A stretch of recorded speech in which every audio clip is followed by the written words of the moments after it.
बिलावल भुट्टो जरदारी, तो हम तो समझ रहे थे यंग फॉरेन मिनिस्टर है, वो तो घबरा गए हैं।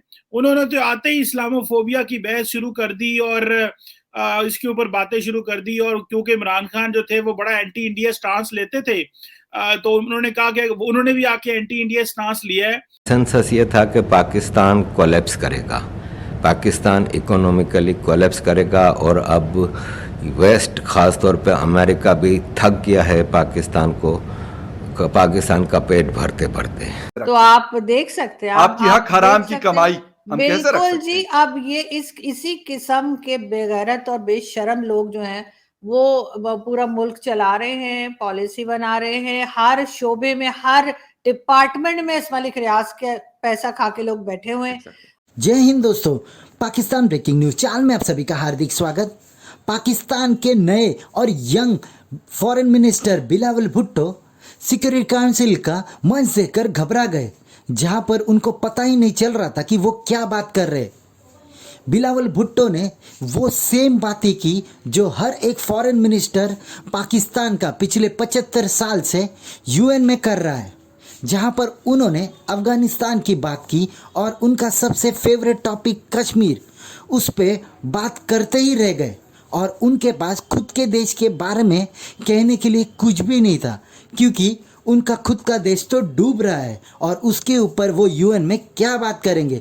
इसलिए उन्होंने अपनी सारी स्पीच अफगानिस्तान और कश्मीर के ऊपर दे डाली। इसलिए पूरी दुनिया बिलावल भुट्टो के ऊपर हंस रही है, क्योंकि पूरी दुनिया को बिलावल भुट्टो से बहुत उम्मीद थी कि वो पाकिस्तान के बारे में बात करेंगे और पाकिस्तान के डेवलपमेंट के बारे में पूरी दुनिया को बताएंगे यूएन सिक्योरिटी काउंसिल से, पर ऐसा देखने को नहीं मिला। वो वही सेम बातें कर रहे थे जो कि पाकिस्तान हर बार करता है। तो क्या पाकिस्तान हमेशा अपने जीवन में यूएन सिक्योरिटी काउंसिल में यही बातें करेगा और अपना जो भी मौका है वो गंवाते रहेगा? क्योंकि ऐसा दिख ही रहा है, क्योंकि वो हमेशा दूसरे देशों की बात ज़्यादा करता है और खुद के देशों की बात कम करता है, क्योंकि उनके देश में ऐसा कुछ नहीं है जो कि दुनिया और वो बात कर सके। ऐसी वीडियो को अंतिम तक देखते रहिए, लाइक कीजिए, शेयर कीजिए और सब्सक्राइब कीजिए हमारे चैनल को, और बेल आइकन दबाना बिल्कुल भी ना भूलें। और आपकी जो भी राय हो उसे कमेंट बॉक्स में ज़रूर दें। धन्यवाद। और तारड़ साहब ये बताएं कि बिलावल भुट्टो जरदारी, तो हम तो समझ रहे थे यंग फॉरेन मिनिस्टर है, वो तो घबरा गए हैं।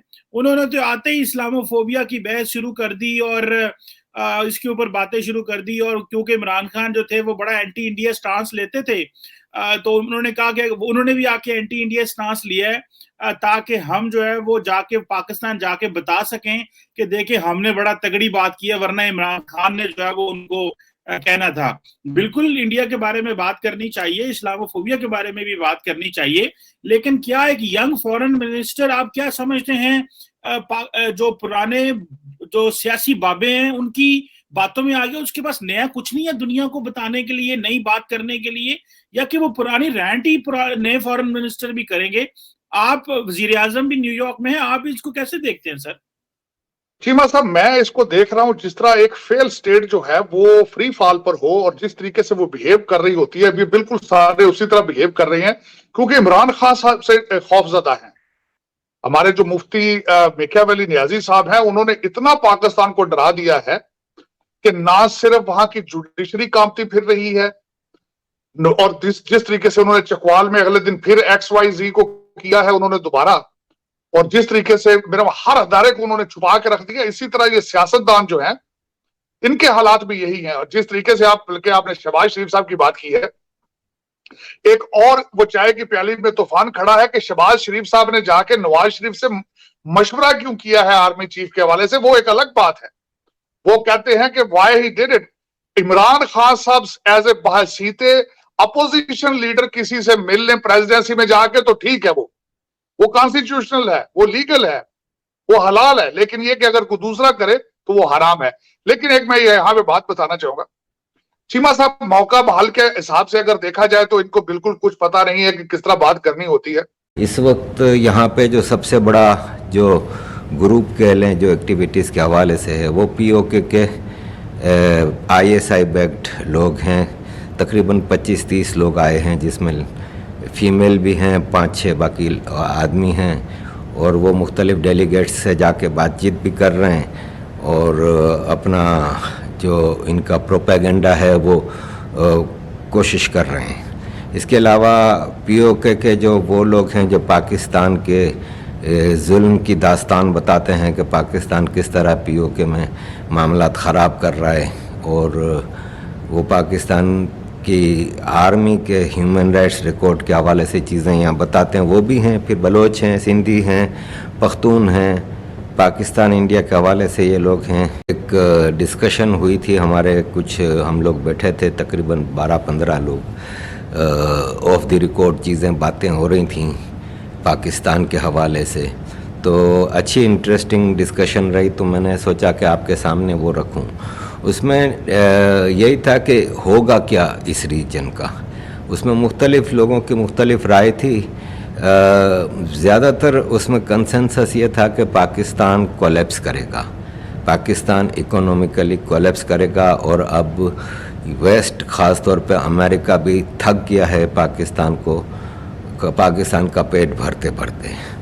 लेकिन लोगों को शर्म नहीं है, इन्होंने अपनी 1 नहीं 7 नस्लों के लिए पैसा चोरी करके जमा किया हुआ है, लेकिन फिर भी इनको आराम नहीं आता कि अब थोड़ा पैसा पाकिस्तान में लगा दो, वापस कर दो। ये इमरान खान ही था ना जिन्होंने जो है वो मलिक रियाज को छोड़ा था, थोड़े से पैसे लेके। उसकी एक बड़ी करप्शन जो सामने आई थी मलिक रियाज की, उसमें पता नहीं कई हजार 190 मिलियन पाउंड 190 मिलियन पाउंड जो यूके गवर्नमेंट ने हमें दिए। इन्होंने खामोशी से शहजाद अकबर साहब जो अपने आप को बड़ा मतलब वो समझते थे, ठीक है, बम प्रूफ उनके पास गाड़ी हुआ करती थी और मिनिस्टर्स एनक्लेव में एक बड़ा सा घर था उनके पास, उन साहब ने मुकमुका करके कहा सर ये तो आपकी अमानत थी हमारे पास, यूके वालों ने पकड़ लिया आपके पैसे, ये लेकिन पैसे तो आपके ही है ना, यूके वालों ने हमें दे दिए।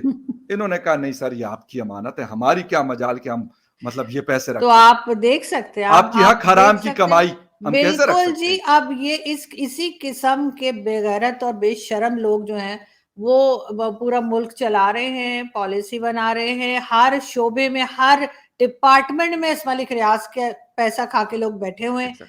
और चाहे वो मीडिया हो चाहे कुछ हो। मोदी साहब ने देख लें कि यहाँ पे जयशंकर साहब ने अमेरिका आना था, मोदी साहब का भी कंफर्म नहीं है, लेकिन उन्होंने बेस बना दी है एससीओ में जाके, जब पुतिन को उन्होंने कहा है कि ये सदी अब जंगों वाली नहीं है। इसको कहते हैं मौके की मुनासबत से बात करना। अगर वेस्टर्न कंट्रीज की तरफ आ रहे हो तो वो बेस बना रहे हैं वहां पे। हमारे ये जो बच्चे हैं, ये नाबलद बच्चे हैं, इनको तो कोई अकल नहीं है ना। इस वक्त एंजेलिना जूली जो है वो पाकिस्तान में है, लेकिन पाकिस्तानी पाकिस्तान में नहीं है। एंजेलिना जूली है वहां पे, अर्तुगरुल गाजी की सारी टर्कश जो है टीम सारी वो पाकिस्तान में है, लेकिन पाकिस्तानी पाकिस्तान में नहीं है।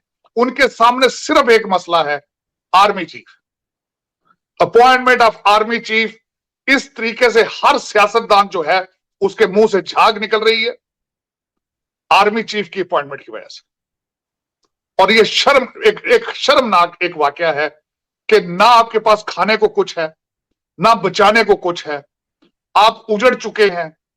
4 करोड़ बंदा उजड़ गया है, किसी को शर्म ही नहीं है। और दूसरा ये आर्मी चीफ, पता नहीं इनको क्या मसला बन गया है कि मेरा इस वक्त लंदन से लेकर वो कहते हैं कि पाकिस्तान इस्लामाबाद तक सिर्फ आर्मी चीफ।